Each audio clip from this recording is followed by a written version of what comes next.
برداشت کرنا سیکھو گے، یاد رکھو میرے بچوں، اگر آپ صبر سیکھ گئے تو کوئی آپ کو پکڑ نہیں سکے گا۔ یہ جو ریسنگ گاڑیاں ہوتی ہیں نا، فراری اور مختلف ان کے نام ہیں، مشہور فراری ہے، اٹلی میں بنتی ہے، لیمبرگینی، یہ دونوں بنتی ہیں وہاں اٹلی میں، اور اس میں جو آدمی جا رہا ہو اس کے لیے سپیڈ لمٹ کی قید کوئی نہیں، ورنہ سب گاڑیوں پہ 120 کلومیٹر پر کے اوپر جائیں گے تو جرمانہ ہوگا، لیکن جو آدمی لیمبرگینی میں جا رہا ہے یا فراری میں جا رہا ہے اس کے لیے کوئی جرمانہ نہیں، چونکہ وہ یوں کرو تو 1 سیکنڈ میں وہ 120 پہ چلی جاتی، صرف اتنا کرنا ہے، اتنا کرنا شو ایسے جاتی ہیں۔ تو میں آپ کو ایک لیمبرگینی دینا چاہتا ہوں، فراری 8 کروڑ کی ہے، فراری 8 کروڑ کی گاڑی ہے فراری۔ کئی دفعہ وہاں جب جاتا ہوں تو کوئی نہ کوئی بٹھا دیتا ہے، یہ آپ کو ذرا سیر کرائیں، وہ ہمارے کو تو شوق کی کوئی چیز ہے نہیں، وہ نوجوانوں کے شوق کی چیز ہے۔ تو 8 کروڑ کی گاڑی ہے، میں مفت آپ کو دے رہا ہوں، وہ ہے صبر۔ آخرت کے سفر میں اگر تیز چلنا چاہتے ہو، سب سے آگے نکلنا چاہتے ہو، تو صبر کی فراری پہ سوار ہو جاؤ، تمہیں کوئی پکڑ نہیں سکے گا، تمہارے کوئی قریب بھی نہیں آ سکے، کہ دنیا میں صبر کرنے والوں کا قحط آ گیا۔ بڑے بڑے علماء ہیں اخلاق سے خالی، بڑے بڑے علماء ہیں صبر جانتے ہی نہیں، اور پورا معاشرہ سر علماء، تم کل کے علماء ہو اس لیے علماء کی بات کر رہا ہوں، ورنہ پورا معاشرہ میرے بچوں صبر سے خالی ہے۔ تم سیکھو۔ دیکھو میری ایک بات سن، علم کی کمی ہو تو اچھے اخلاق اس کو چھپا دیتے ہیں، اخلاق کی کمی ہو تو بڑے سے بڑا علم بھی اسے چھپا نہیں سکتا۔ سارے عیب اور اخلاق اچھے ہوں تو اخلاق وہ چادر ہے جس میں سارے عیب چھپ جائیں گے، بس ساری صفتیں ہوں اور بد اخلاق ہو تو ہر صفت کو بد اخلاقی چھپا دے گی۔ میرے نبی نے نماز لمبی پڑھی، اللہ نے روک دیا، کہا نہیں چاہیے، ما انزلنا علیک القرآن لتشقی، مختصر نماز پڑھیں، درمیانی نماز پڑھیں۔ پیسہ سارا خرچ کر دے، اللہ نے روک دیا، ولا تبسطها كل البسط، میرے نبی سارا خرچ نہ کرو، کچھ بچا کے بھی رکھو۔ تبلیغ میں اپنی جان کھپائی، اللہ نے اس سے بھی روک دیا، فلا تذهب نفسك عليهم حسرات، تبلیغ کرو خود نہ مر جاؤ۔ تبلیغ کتنا بڑا عمل ہے، اللہ نے کہا اعتدال۔ نماز کتنا بڑا عمل ہے، اللہ نے کہا درمیانہ ہاتھ رکھ۔ مال خرچ کرنا کتنا بڑا عمل ہے، اللہ نے کہا درمیانہ ہاتھ رکھ۔ جب میرے نبی میں نے اخلاق میں بلند پرواز دکھائی تو اللہ نے کہا شاباش انک لعلی خلق عظیم، میرا نبی میں آپ کو شاباش دیتا ہوں، آپ کے اخلاق بڑے عالی شان۔ یہ نہیں کہا کہ اتنے بھی ذرا تھوڑا اکھ بھی کھائی کر کو کوڑا ہویا کر، تو تم مولوی بڑے غسیلے ہوتے ہو، تو تم میرے بچے بیٹھو نا اس لیے بات کر رہا ہوں۔ صبر نام کی شے ہی نہیں ہوتی، فقہ پڑھنا تو ہماری مت ماری جاتا ہے۔ قرآن کو بھی فقہ کے انداز میں پڑھو، حدیث کو بھی فقہ کے انداز پڑھو۔ بخاری سے زیادہ امام بخاری پڑھاتے ہیں، ترجمۃ الباب پہ اتنا وقت لگا دیتے ہیں کہ حدیث جو اصل چیز ہے اس کی طرف توجہ نہیں جاتی۔ امام بخاری کی کتاب کا مقدمہ کوئی نہیں، تو اس پر جب بخاری شروع ہوتی ہے تو ہفتہ ہفتہ اس پہ سبق چلتا ہے کہ امام بخاری نے مقدمہ کیوں نہیں لکھا، جی میں سارے مل کے یعنی امام صاحب نے تو گلاں کی جان، میں اس کا اتنا آسان 1 منٹ میں اس سارے سبق کو ختم کر دیتا ہوں بخاری شریف کے، کہ دیکھو بھائی امام صاحب کا دل نہیں کیا مقدمہ لکھنے کو، اس لیے انہوں نے نہیں لکھا۔ گلوں ایک حدیث کے عنوان اور حدیث میں جوڑ نہیں تھا، تو شیخ رمزی بہت بڑے فاضل آدمی ہمارے فیصل آباد، میں نے کہا شیخ یہ جوڑ کوئی نہیں، کہا شیخ ھذا من اصعب ابواب البخاری، یہ بخاری شریف کے مشکل ترین ابواب میں سے۔ میں نے کہا بڑا آسان کام ہے، امام بخاری بھول گئے، ترجمہ کوئی اور تھا، حدیث کوئی اور لکھ دی، بھول گئے، بشری تو ہیں، کیوں بچوں نے مصیبت پان دے۔ تو بچوں شوق سے جاؤ، بہانے نہ کرو، ہماری ذرا تھوک ڈال کے پیٹوں میں درد وشامہ پہ جان گیا پھر توڑیاں ٹھیک ہے نا، میں زیادہ بول نہیں سکتا ہوں، ضروری سمجھ کے آیا تھا کہ تم خوشی سے جاؤ،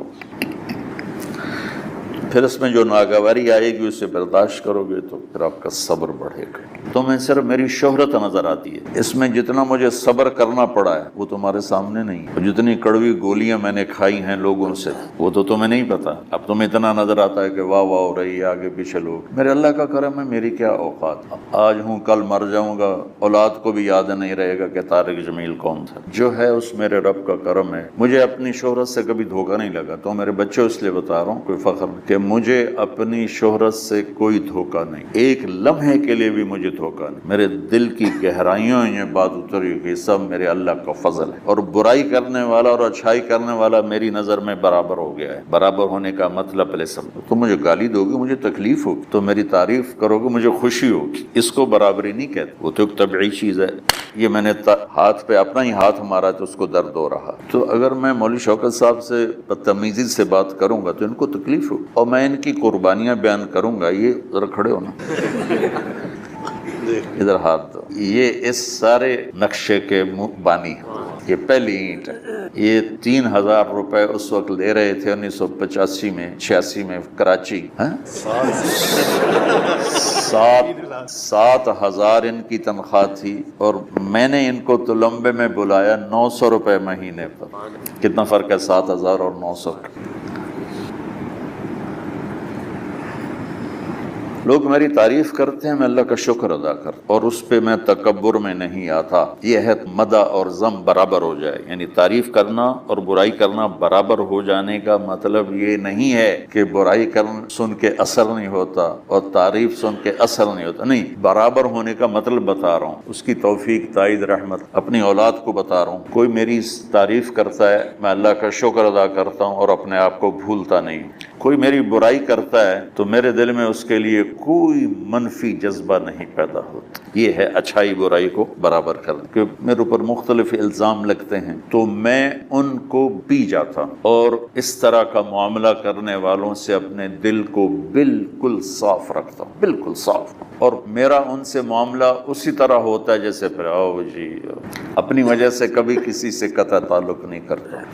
تو بچوں، صبر بہت بڑی دولت ہے، یہ تمہاری تبلیغی زندگی میں بھی کام آئے گی، علمی زندگی میں بھی کام آئے گا، جب تم گھر والے بنو گے، شادیاں ہوں گی، اس وقت یہ کام آئے گا۔ دل نکال دو تو آدمی ختم ہو جاتا ہے۔ سورہ یاسین کو قرآن کا دل کیوں کہا جاتا ہے؟ صرف پہلی 3 سطروں کی وجہ سے۔ ایک حدیث سے اس پہلی بات کی اور وضاحت ہوتی۔ آپ نے فرمایا اللہ تعالیٰ نے دنیا بنانے سے 1000 سال پہلے سورۃ یاسین کی تلاوت فرمائی۔ دنیا بنانے سے 1000 سال پہلے سورہ یاسین پڑھی۔ دنیا کو بنے ہوئے کتنے سال ہوئے ہیں؟ یہ سائنسدانوں کی بات ہے، 25 سے 30 ارب سال۔ تو اسی کو ہم صحیح مانتے ہیں، جو کہ ہمارے پاس بھی کوئی اور ایسا ثبوت نہیں ہے۔ تو 25 سے 30 ارب سال سے یہ کائنات بنی، اس سے 1000 سال پہلے، اگر اسی کو لے لیں 25 ارب سال 30 ارب سال، اس سے 1000 سال پہلے جب زمین آسمان سورج چاند ستارے سیارے جبریل میکائیل اسرائیل اسرافیل جنت دوزخ آگ پانی مٹی ہوا، کچھ میں سے اللہ ہے، هو الاول والآخر والظاہر والباطن وهو بكل شيء علیم۔ تو اب سورہ یاسین شروع کیسے ہوتی ہے؟ سورہ یاسین کو قرآن کا دل کہا جاتا ہے، اور دل نکال دو تو آدمی ختم ہو جاتا ہے۔ سورہ یاسین کو قرآن کا دل کیوں کہا جاتا ہے؟ صرف پہلی 3 سطروں کی وجہ سے، پہلی 3 سطروں کی وجہ سے۔ یہ پہلی 3 سطروں کا جو مضمون ہے پورے قرآن میں اور کہیں بھی نہیں ہے، صرف یہی ہے۔ اگلی ساری سورہ یاسین اور باقی قرآن ایک جیسا ہی ہے، وہی احکام ہے، وہی حلال حرام۔ ایک حدیث اور سناتا ہوں، پھر یہ میری بات اور واضح ہو جائے گی۔ میرے نبی نے فرمایا، میرے اللہ نے میرے 10 نام رکھ، جس سے پیار ہوتا ہے نا اس کو آدمی کئی ناموں سے پکار، جیسے ماں چھوٹے بچے کو کبھی لال کہتی ہے، کبھی پھول کہتی ہے، کبھی مکھن کہتی ہے، کبھی پیڑا کہتی ہے، تو وہ محبت زیادہ ہوتی ہے تو صرف اسلم کہنے سے وہ محبت پوری نہیں ہوتی، تو پھر اس کو کئی نام دیتی ہے، مختلف نام۔ تو میرے نبی نے کہا میرے اللہ نے میرے 10 نام رکھ، میں محمد، احمد، ماہی، حاشر، عاقب، فاتح، خاتم، ابو القاسم، طہ، یاسین۔ یاسین میری بات ذہن میں رہے گی، یاسین، ٹھیک، میرے نبی کا نام ہے، طہ میرے نبی کا نام، یاسین۔ اس کے علاوہ مزمل، مدثر، شاہد، مبشر، نذیر، داعی اللہ، سراج منیر، عزیز، حریص، رؤوف، رحیم، رحمت للعالمین، بشیر و نذیر، یہ سب قرآن پاک میں نام ہیں جو میرے نبی کو اللہ تعالیٰ نے عطا فرمائے۔ اس میں ایک نام ہے یاسین۔ اب زمین آسمان بنے نہیں، اس سے 1000 سال پہلے میرا اللہ یوں کہہ رہا ہے، یاسین، میرے نبی کا نام ہے یاسین، والقرآن الحکیم انک لمن المرسل، یاسین مجھے قرآن حکیم کی قسم آپ میرے رسول۔ کوئی سامنے کھڑا ہوا ہے، موجود ہے، اگر کوئی سامنے نہ ہو اور صرف خبر دی جائے کہ ایک میرے رسول آنے والے ہیں، پھر قرآن ہوتا یاسین والقرآن الحکیم انہو لمن المرسل، وہ ایک آئے گا، وہ میرا رسول ہے، وہ آ چکا ہے، سامنے ہے، اور اللہ ان کو دیکھ کے کہہ رہے ہیں انکا لمن المرسلین، آپ میرے عالی شان رسول ہیں، علی صراط مستقیم، اور آپ سیدھے راستے پر ہیں۔ یہ 3 جملے ہیں جو قرآن کا دل بنا رہے ہیں سورہ یاسین، کیونکہ رسالت نکال دو تو پیچھے تو کفر ہی کفر۔ تو اس ہستی کو وجود بخشا جسے سب سے زیادہ پیار کیا۔ جب آدم علیہ السلام اور اماں جان کا نکاح ہوا جنت میں حوا علیہ السلام، تو اللہ تعالیٰ نے فرمایا کہ آدم اپنی بیگم کو مہر ادا کرو۔ مہر اس وقت سے چلا، تو انہوں نے پوچھا کیا مہر ادا کروں؟ تو اللہ تعالیٰ نے فرمایا کہ تیری نسل میں میرا آخری نبی آنے والا ہے، اس پہ ایک دفعہ درود شریف پڑھ دو، یہی اس کا مہر، یہ تیری بیگم کا مہر ہے کہ میرے محبوب پہ ایک دفعہ درود پڑھ دے، بس یہ۔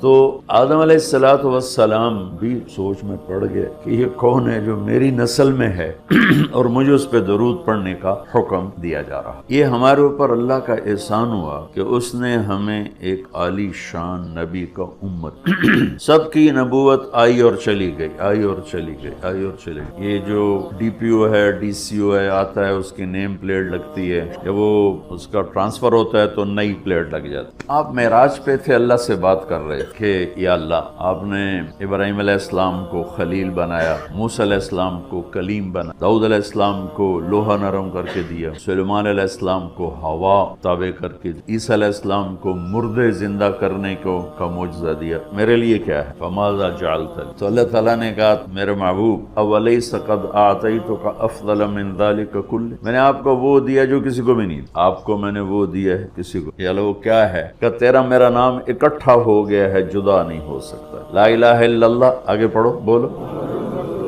لا الہ الا اللہ کے ساتھ آدم رسول اللہ بھی لگا، لا الہ الا اللہ کے ساتھ نوح رسول اللہ بھی لگا، ابراہیم بھی لگا، اور اسماعیل بھی، اور اسحاق بھی، یعقوب بھی، یوسف بھی، موسیٰ بھی، ہارون بھی، یوشع بھی، یونس بھی، یحییٰ بھی، زکریا بھی، داود بھی، سلیمان بھی، سارے نام پر جیسے ٹرانسفر ہو گیا، چلو جی پلیٹ بدلو، نیا آ گیا، ٹرانسفر ہو گیا، چلو بھائی پلیٹ بدلو، نیا آ گیا۔ اللہ نے کہا میرے محبوب یہ جو میں نے اپنے نام کے ساتھ تیرا نام جوڑا ہے نا، اسے قیامت کا دھماکہ بھی نہیں جدا کر، لا الہ الا اللہ محمد اللہ ذکرت الا ذکرت معی، قیامت تک تیرا میرا نام اکٹھا ہو، جدا نہیں ہو سکتا۔ پھر اللہ نے بڑی خوبصورت مناسبت پیدا کی، اللہ کے لفظ میں نقطہ کوئی نہیں، محمد کے لفظ میں نقطہ کوئی نہیں، احمد کے لفظ میں نقطہ کوئی نہیں۔ علماء کہتے ہیں کہ جو نقطے والے حرف ہیں وہ کمزور ہیں کیونکہ وہ نقطے کے محتاج، اور جو بغیر نقطے والے حرف ہیں وہ طاقتور ہیں کیونکہ ان کو نقطے کی ضرورت۔ تو اللہ نے اپنے نام کے لیے کوئی نقطے والا حرف، اپنے حبیب کے لیے 2 نام کو قرآن میں آئے، محمد و احمد، کوئی نقطہ نہیں۔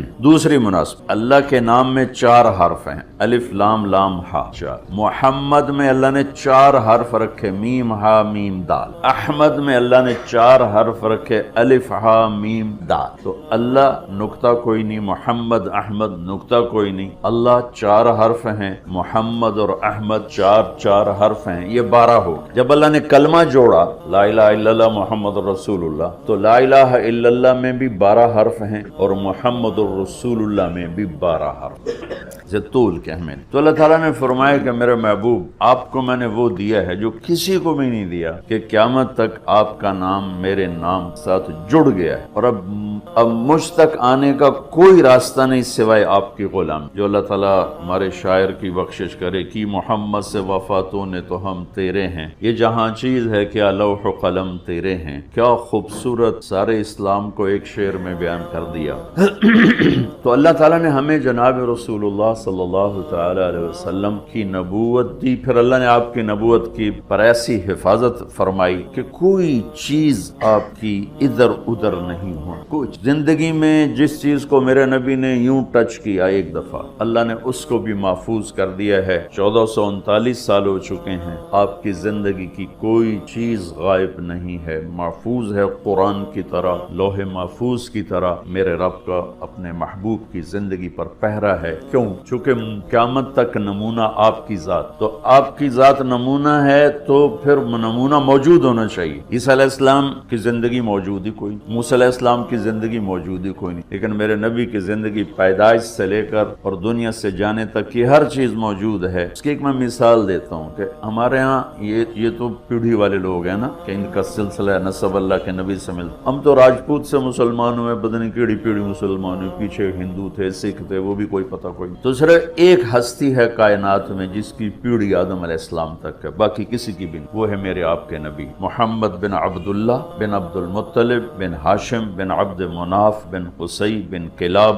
بن مرہ بن کعب بن لوی بن غالب بن فہر بن مالک بن نضر بن کنانہ بن خزیمہ بن مدرکہ بن الیاس بن مضر بن نزار بن معد بن عدنان بن اود بن حمیسہ بن سلامان بن عوس بن بوز بن قموال بن ابی بن عوام بن ناشد بن حزاب بن بلداس بن یدلاف بن طابخ بن جاہم بن ناحش بن ماخی بن عیفی بن عبقر بن عبید بن الدعاء بن حمدان بن سمبر بن یثربی بن یحزن بن یلحن بن ارعوا بن عیدی بن زیشان بن عیسر بن اقناد بن ایہام بن مقصر بن ناحذ بن زارب بن سمی بن مزی بن عوض بن عرام بن قیدار بن اسماعیل بن ابراہیم بن عادر بن ناحور بن سروج بن رعو بن فائش بن عابر بن ارفخشاد بن سام بن نوح بن لامک بن متوشالہ بن ادریس بن یرد بن ملحل ایل بن قینان بن آنوش بن شیس و بن آدم علیہ السلام. یہ میرے نبی کی میں نے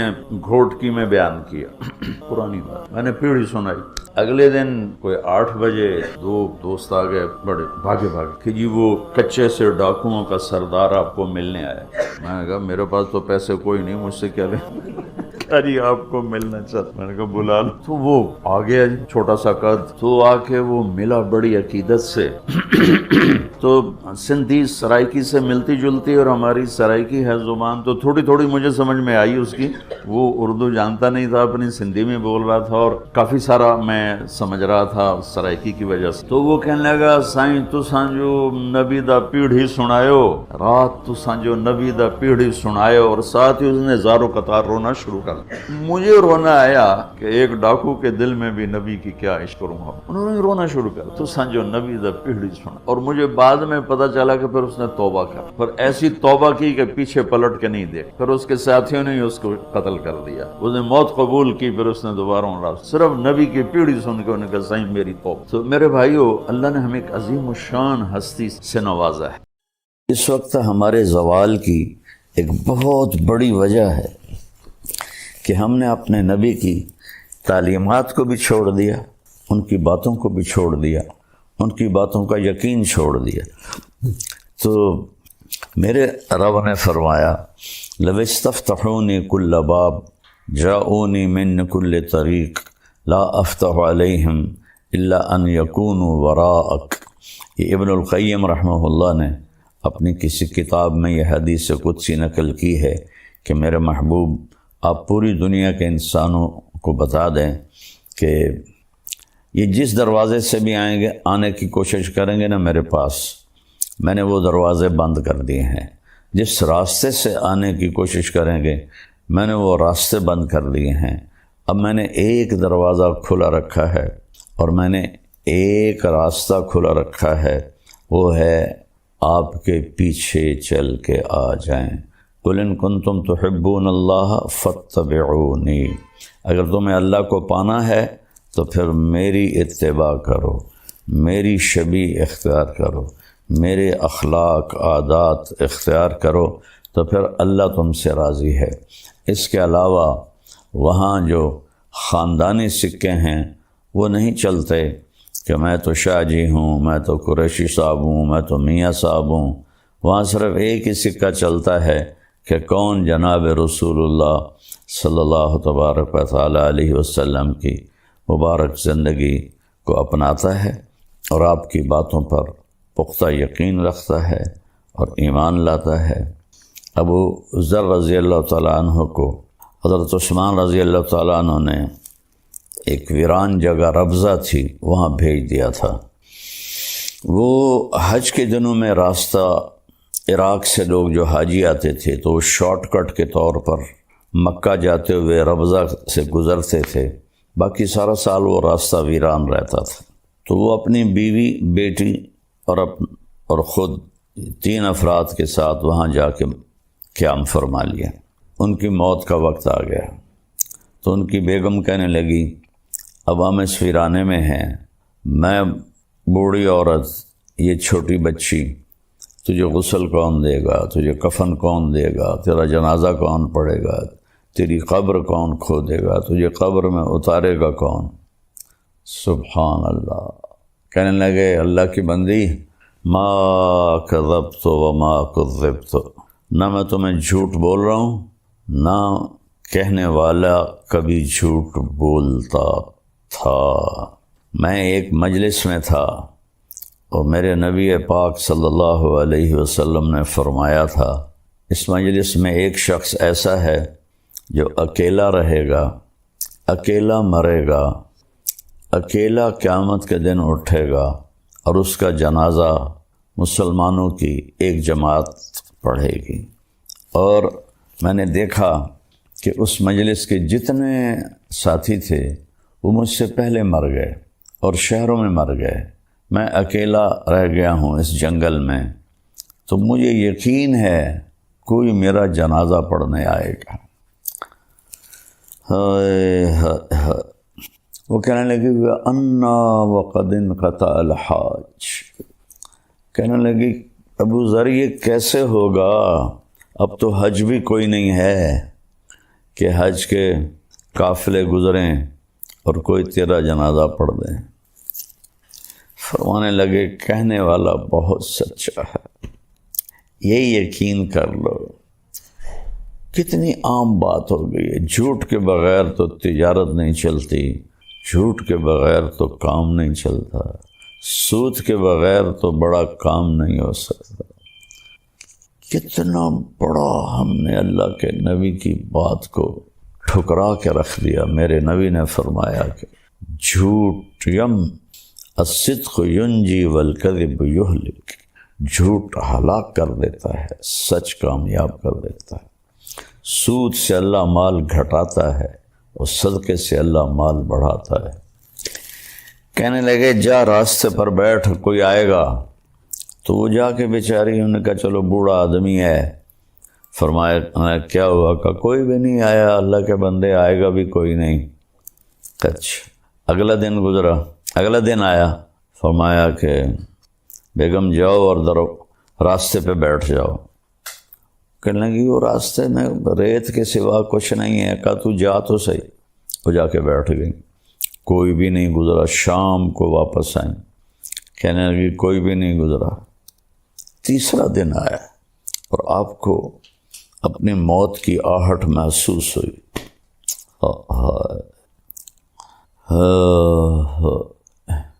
ایک حدیث میں آتا ہے، ابن ماجہ کی حدیث ہے کہ اللہ تعالیٰ 4 آدمیوں سے محبت کرتا ہے، میرے صحابہ میں سے 4 آدمیوں سے محبت کرتا ہے، اور پھر فرمایا علی ان میں سے ہے، علی ان میں سے ہے، علی ان میں سے ہے۔ سبحان اللہ۔ پھر فرمایا ابو ذر، مقداد اور سلمان، ان 4 سے میرے اللہ نے مجھے کہا ہے میں پیار کرتا ہوں۔ 3 دفعہ فرمایا علی ان میں سے ہے، علی ان میں سے ہے، علی ان میں سے ہے۔ آگے چل کے امت نے بے وفائی کرنی تھی، آپ نے ایک دفعہ فرمایا بھی سی علی میرے بعد امت تو اس سے بے وفائی کرے گی، کیا کرو گے؟ انہوں نے عرض کی یا رسول اللہ میرا دین سلامت رہے گا؟ کہنے لگے ہاں تیرا دین تو سلامت رہے گا۔ کہ پھر مجھے کوئی پرواہ نہیں ہے۔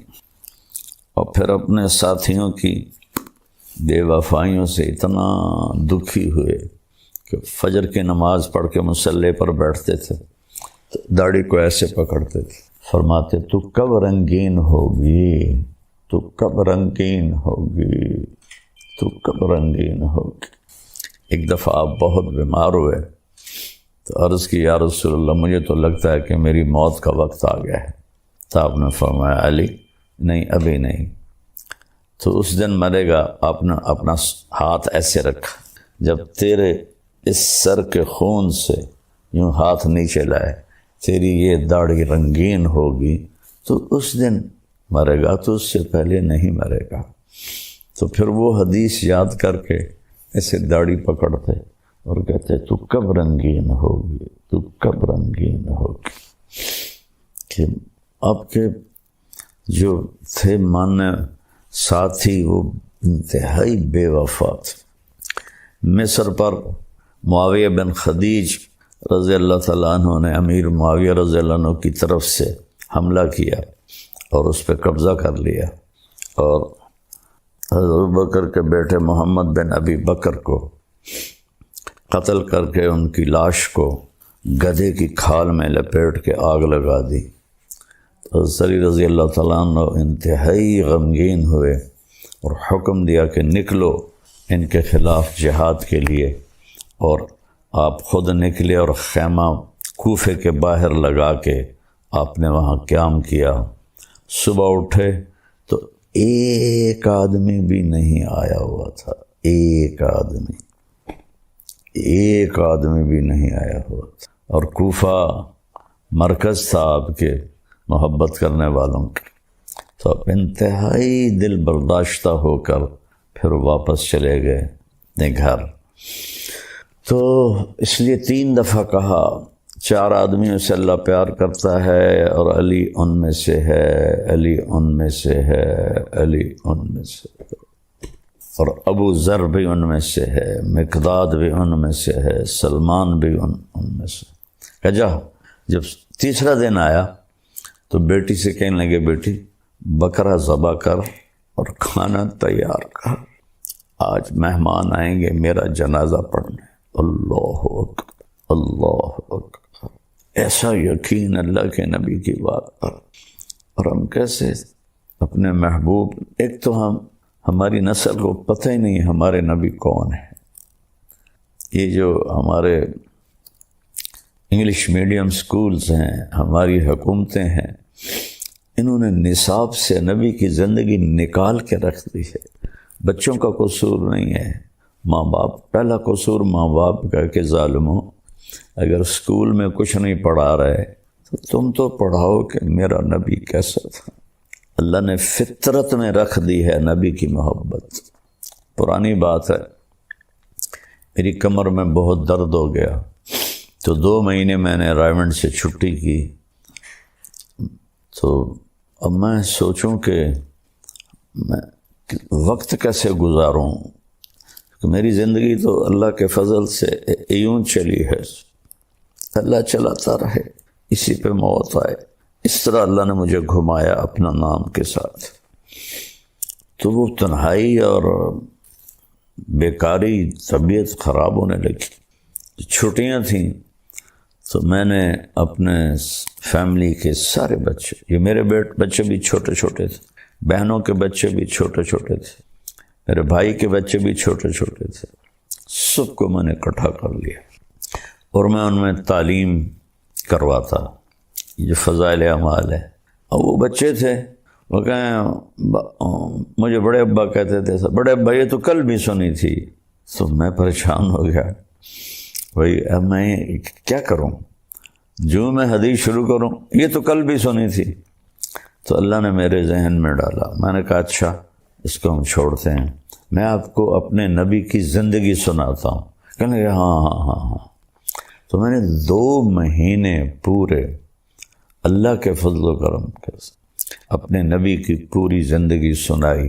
میرے اللہ نے مجھے توفیق دی، میں نے اللہ کے محبوب کی زندگی کو سینے سے لگا، میں نے اسے پڑھا، میرے اوپر سیرت کی زندگی غالب ہے۔ تو آخری دن جب میں نے اللہ کے نبی کی وفات سنائی کہ ہمارے نبی فوت کیسے ہو؟ تو اس وقت میرے بڑے بھتیجے کی عمر کوئی 5-6 سال تھی، طاہر میاں کا بیٹا زین العابدین، تو اپنی ماں کی گود میں بیٹھا تھا۔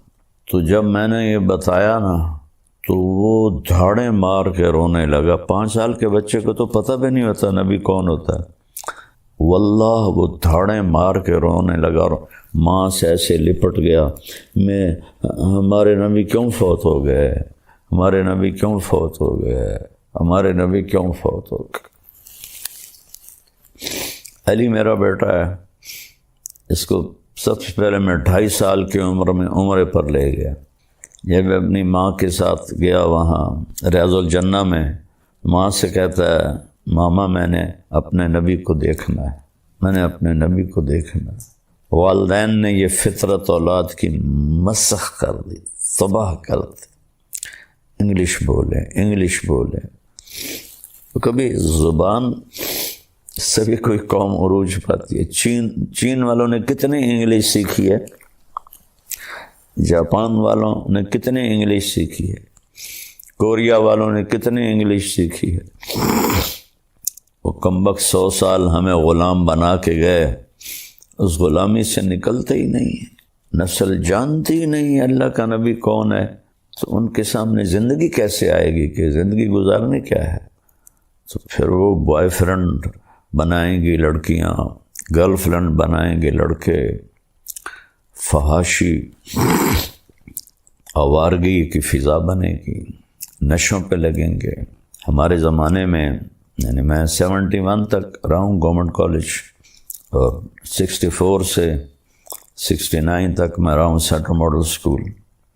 کسی کو پتہ ہی نہیں ہوتا تھا نشہ کیا ہے۔ سگریٹ تو میں بھی پیتا تھا اور سارے پیتے تھے، لیکن کوئی نشہ کرے یہ بالکل نہیں تھا۔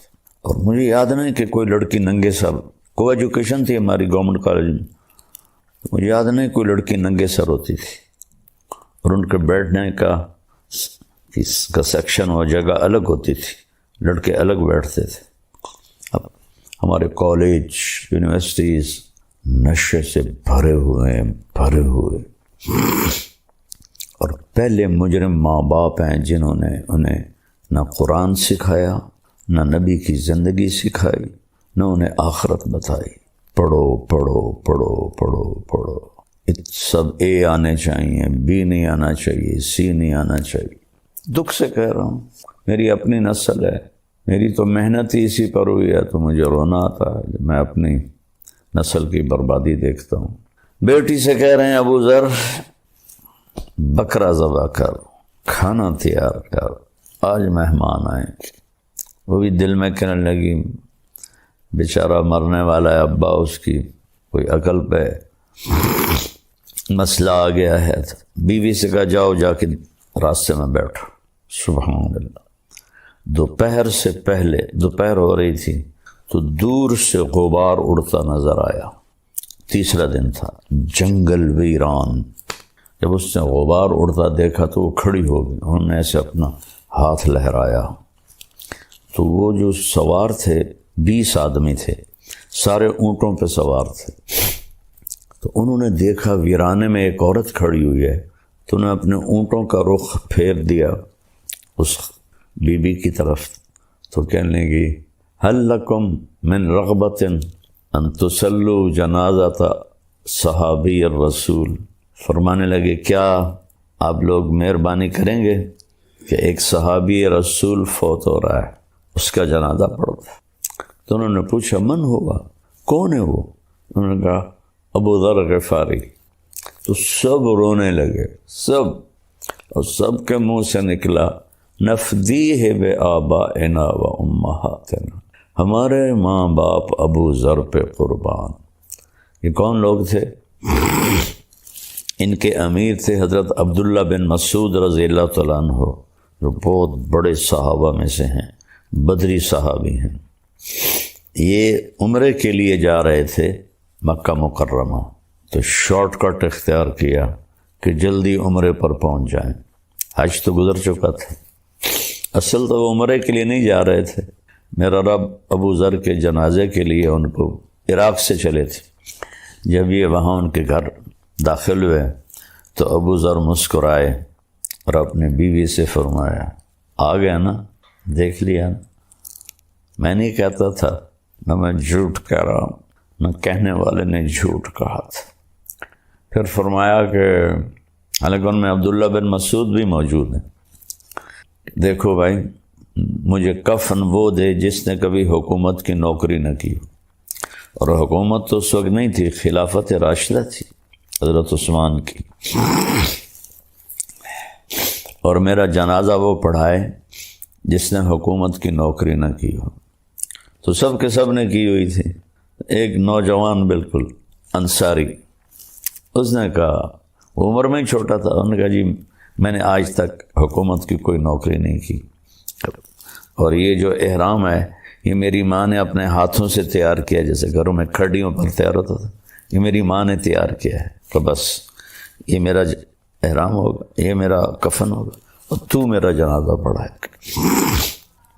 باتیں کرتے کرتے ان کا انتقال ہو گیا، تو انہوں نے سارے رسومات پوری کر کے جنازہ پڑھا کے دفن کر کے جب جانے لگے تو حضرت ابو ذر کی بیٹی نے کہا حضرت عبدہ بن مسعود سے، یا عم الی الغداء، کھانا کھا لے۔ کہنے انا لکی بنا علم، تمہیں کیسے ہمارا علم تھا کہ ہم آ رہے ہیں؟ کہ ابا نے کہا تھا کہ آج ضرور آئیں گے، اللہ کے نبی نے کہا تھا ضرور آئیں گے۔ تو عبداللہ بن مسعود اتنا روئے، کہنے لگے واہ ابو ذر، تو نے مر کے بھی سخاوت نہ چھوڑ، سارے کھانا کھا کے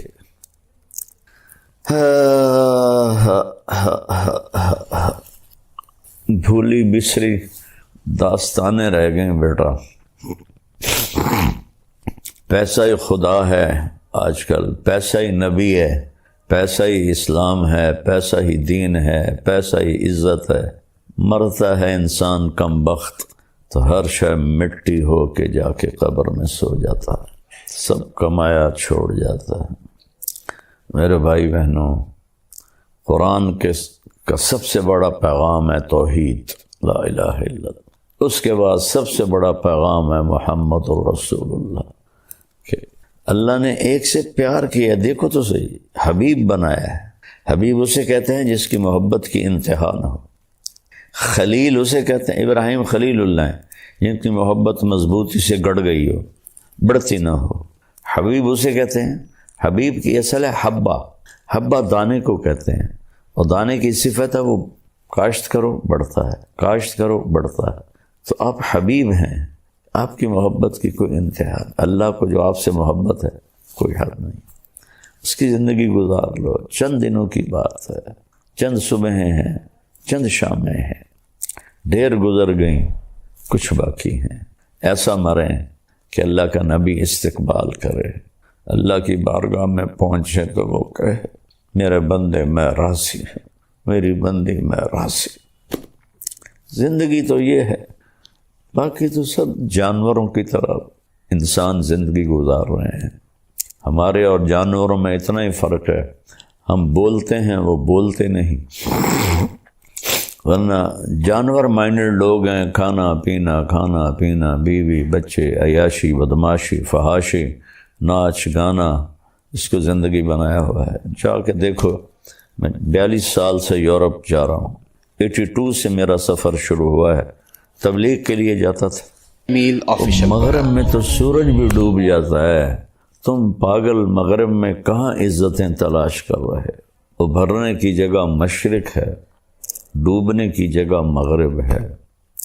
وہ تو ہاری ہوئی قومیں ہیں، اللہ کی نظر میں اولئک کالانعام، یہ جانور ہیں۔ تو جانوروں کے پیچھے چل کے کیا کرو گے؟ جانور ہی بنو گے۔ تو شکر کرو اللہ کے نبی کا کلمہ پڑھتے ہیں۔ السلام علیکم ورحمۃ اللہ وبرکاتہ۔ بسم اللہ الرحمن الرحیم۔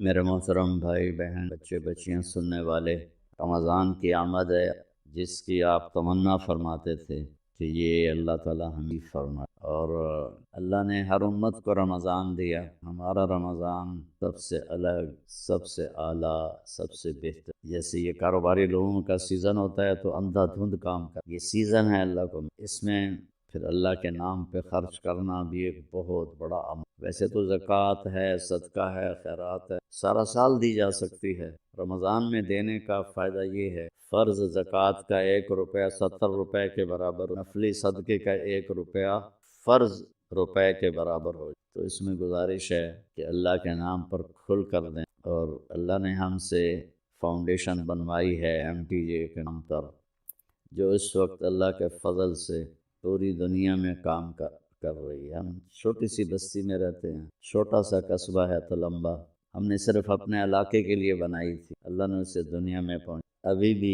1 ہفتہ پہلے غزہ میں ہمارے ٹرک کھانے کا سامان اور بہت سی چیزوں کا سامان لے کر داخل ہوئے ہیں، ان کو پہنچائی ہیں، ان کی ویڈیو ہمارے پاس۔ جب بارڈر بند تھے اس وقت بھی اللہ نے ہمیں توفیق دی تھی کہ ہم نے ایسے ذرائع ڈھونڈ لیے تھے جہاں سے ہمارے ٹرک جاتے تھے اور ان کی مدد کرتے۔ ترکی میں زلزلہ آیا، وہاں اللہ نے، مراکش میں زلزلہ آیا، وہاں اللہ نے، یہاں بھی الحمدللہ بے شمار شعبے کھل چکے ہیں جن میں اللہ تعالی ہم سے اپنے بندوں کی خدمت کا کام لے رہا ہے۔ تو آپ سب سے گزارش ہے ہر جگہ دیں، اس کے بارے میں روکتا نہیں ہوں، جو صحیح کام کر رہے ہیں، اور اس میں ہمیں بھی آپ یاد رکھیں، آپ کے تعاون کے ہم بہت زیادہ محتاج ہیں۔ اللہ آپ سے راضی ہو۔ السلام علیکم ورحمۃ اللہ۔